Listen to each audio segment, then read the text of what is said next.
finalement, j'ai été amené à faire un catalogue assez épais de tous les films qui ont été tournés. Tous ces films, je les commercialise, bien sûr, et on peut les vendre, ils sont sur le catalogue. Catalogue que l'on peut se procurer ici tout simplement en écrivant la t-shirt 84 430 Mondragon. Et par ailleurs, j'ai des petits DVD qui sont des extraits de spectacles, mais également des chorégies d'Orange. J'ai écrit 4 romans, j'ai publié sous le titre La caméra en bois. En fait, il y a 4 romans. Il y a le premier, le roman d'origine, qui est l'histoire de scénario et qui suit à peu près ce que le film montre, le montreur d'os. Ensuite, alors ça c'est la deuxième partie, qui s'appelle L'école porteur, qui est la suite du montreur d'os.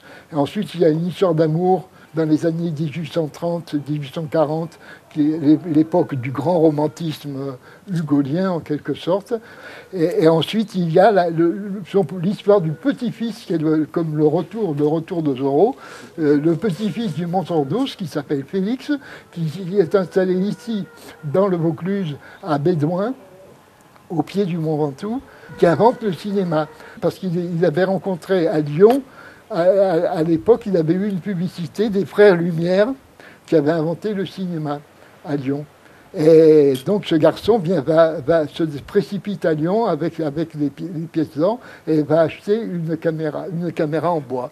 Et redescend ici dans le Vaucluse et mène l'aventure qui est celle que j'ai menée moi quand je suis arrivé ici à la Tichotte, l'aventure de la création d'un cinéma primitif avec une caméra rudimentaire, puisqu'à l'époque je cherchais à faire oui, on tournait avec caméra à manivelle, avec les éléments les plus simples qui soient, et nous avions trouvé des acteurs ici dans la région, notamment des très jeunes gens comme Jean-Pierre Zapata, ici présent.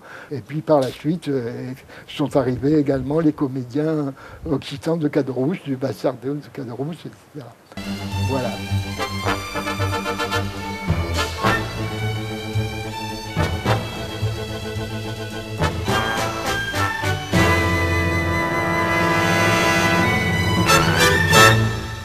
Et le cinéma est resté maître de tout ça.